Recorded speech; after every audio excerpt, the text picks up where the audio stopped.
G'day viewers. Well, I wanted to share with you, there's a fair bit of mirth in Australia at the incredibly dodgy fake Aussie accent used by an American tobacco lobby ad to say how Australia's plain packaging laws just weren't working. And it's hard to tell what's more appalling, the really bad attempt at an Aussie accent or the ridiculous bullshit they go on with in the ad. Now I know why they're going on with bullshit, because they're terrified. Because the plain packaging with the ugly pictures on it does work. It turns people off smoking. It seems far less sexy when there's stuff literally staring you in the face of diseased organs and whatnot. Australian packaging for cigarettes is hardcore.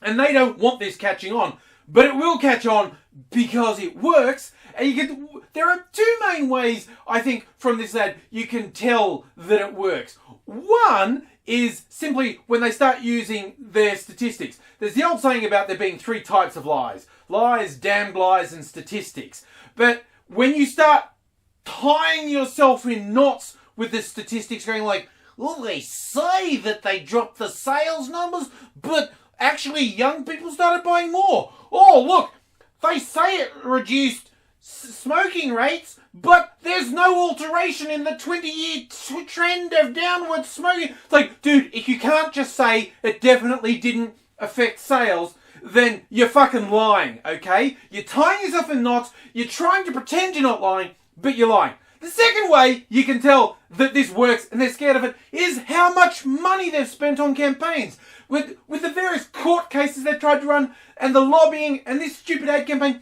they've spent tens of millions of dollars trying to stop this from spreading. That's because they're A, stupid, and B, evil. I was probably going to do the video on this anyway, just from listening to how bad the accent is. Like a fake Aussie accent that gives the Simpsons Australia episode new credibility. What do you call it? Plain packaging? That's a weird name. I'd call it Chuzwazza packaging.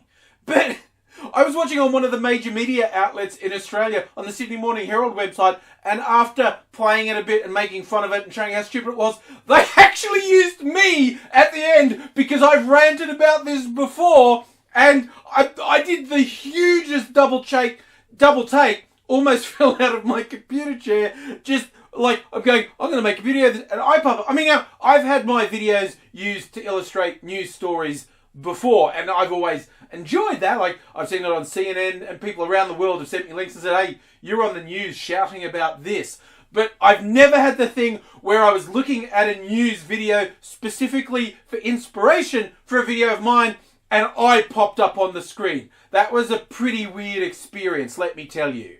But I really have to say, what moron made the choice to have that really bad accent in there? Where was this made? There can't be an American city where you make ads that isn't full of actual Australians. In LA, in New York, you can't throw a stick without hitting a couple of Australians. You don't even have to go to talent agents. It's just, if you go to a cafe or a bar, they're probably making your coffee or pouring your beers. They're everywhere. The level of stupidity required to make such a shitty ad and use such a shitty accent really tells you everything you need to know about the intelligence and integrity of the tobacco lobby.